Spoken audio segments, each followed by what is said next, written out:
Good morning, good afternoon, and good evening, everybody. Thank you for tuning into another Supatease video. And in this one, we're going to be breaking down some breaking news related to World of Warcraft. It's important if you are a mount collector, a transmog collector, a PvPer, a classic plus enthusiast, or someone that just wants to make sure they're getting everything done that needs to get done before the next patch and the start of Season 3, so they don't miss out on rewards that are going to be gone forever. And as always, if you want to make sure that you're staying up to date with news related to World of Warcraft, then make sure to smash that subscribe button. Your support is greatly appreciated. Now, the first bit of news is that there is a new 6-month subscription mount, the Herald of Sabak, and this mount got a lot of PvPers outraged because you can see this model right here is very similar to the current Gladiator model, although looks really epic. For some reason, when I look at this model, I think of Donkey Kong fused together with his crocodile nemesis and then slap on some glowing dragon wings or something like that. It looks like a crazy mount, right?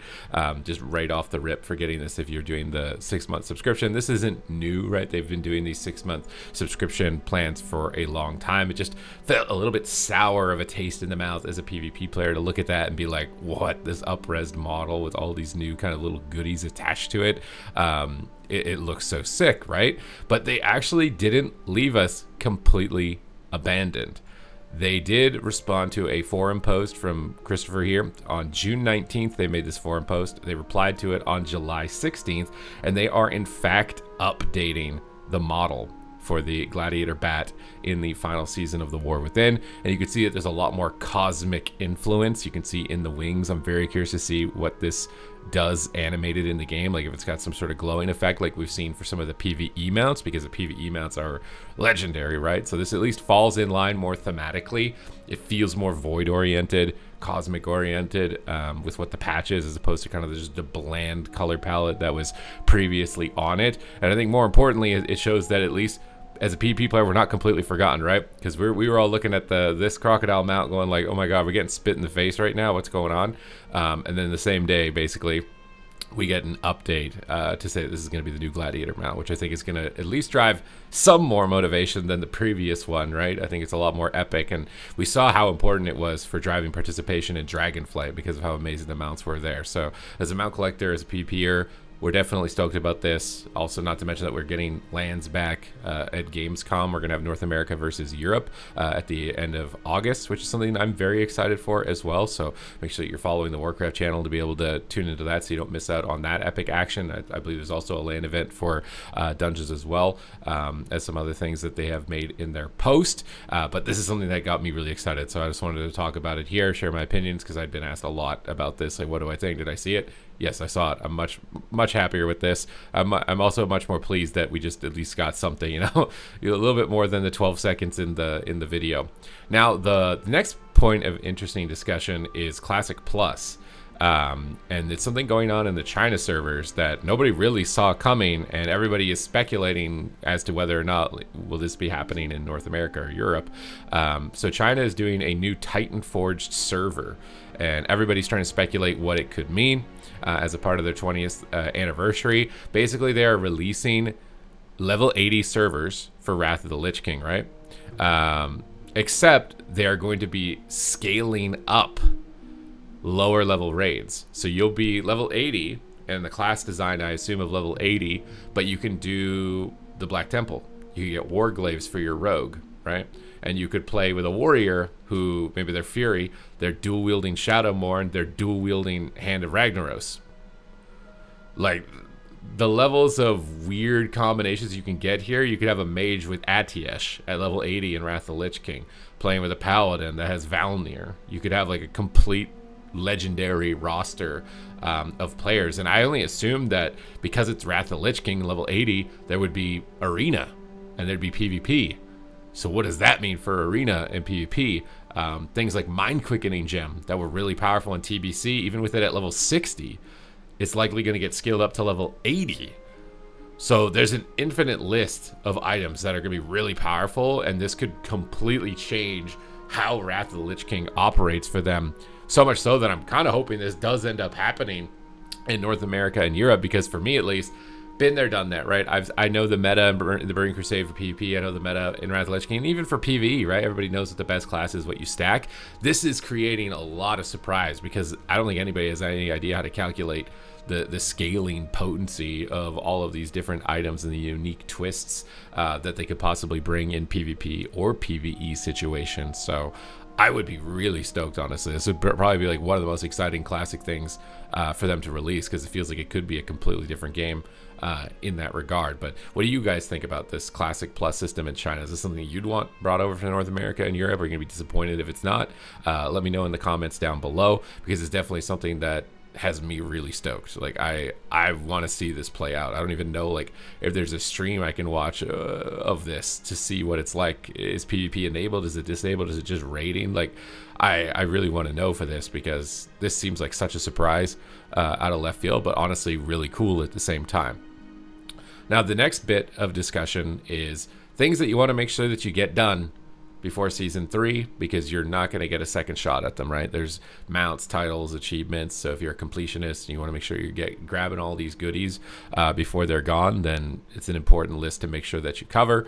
The first little bit of information is to get 1600 on PvP, 2000 rating on Mythic Plus, and to defeat the Chrome King Gallywix on Heroic or Mythic difficulty, as these will be granting you meta achievements moving forward. As well as Dressed for the Mines, which is defeating Chrome King Gallywix on Mythic. This one is something, at least for myself, I'd probably have to buy a boost with gold if I was going to try and go after that one. Keystone Hero, Season 2, to attain Mythic Plus, a rating of at least 2500 during the War Within, Season 2. And for PvP, to get the Elite title of 2400 rating. Now, this one is dramatically easier to get than the Elite version of this for PvP. Although it is getting easier, rating is definitely inflating. I think like at default, when you start playing a character now, you're pretty quickly going to get to 2000 rating, just like off the bat, even if you don't even know what's going on. And this will continue to scale. So achievements like these get easier and easier as they go on. So this is probably the best time to come back and start warming up and start making sure you're getting this stuff before it's gone. Another tip that I have for people is, a lot of people don't know this in PvP, but if you're below 1500 rating, when you win a lobby, you can get hundreds of rating, like 300 to 400 rating on a win, like if you win 5 rounds. So if you can get your character just under 1500, as close to 1500 without going over, right? The ideal would be 1499. If you're 1499 and you go 6-0 in that lobby, you're going to gain 300 to 400 rating and immediately jump up to 1800, 1900 current rating. It's a really big power spike that you can get.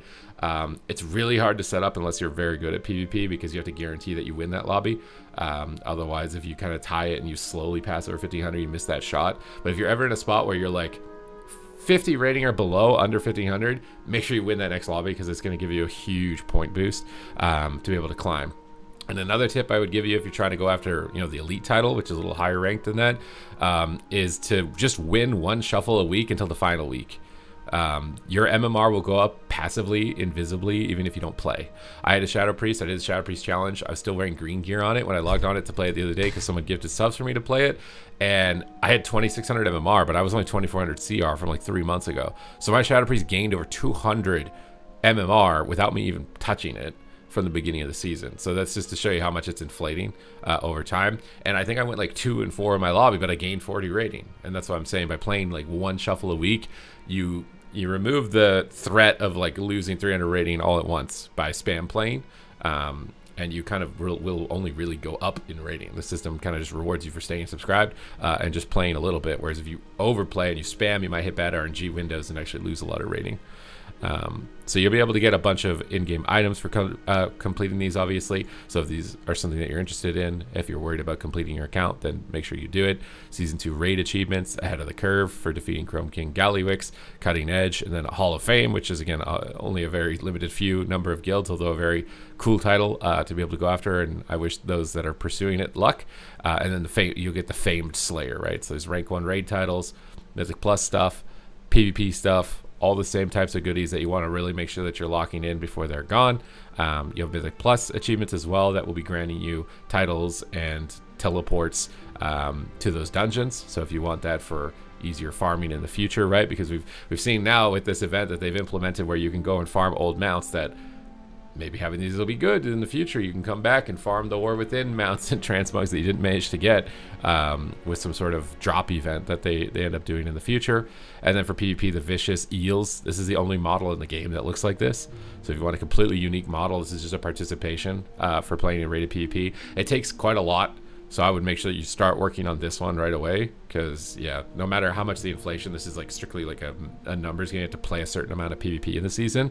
So as time clicks on, this one becomes a lot harder to fit in before the patch comes through, and then all of the other previous season achievements as well, through combatant all the way up to gladiator and up to the rank 1 titles. It's still on the table. I'm really excited for that final week of competitive play. It's probably like one of the best times if you're even if you're not like the most competitive player, because everybody's queuing, trying to climb to the top of the ladder.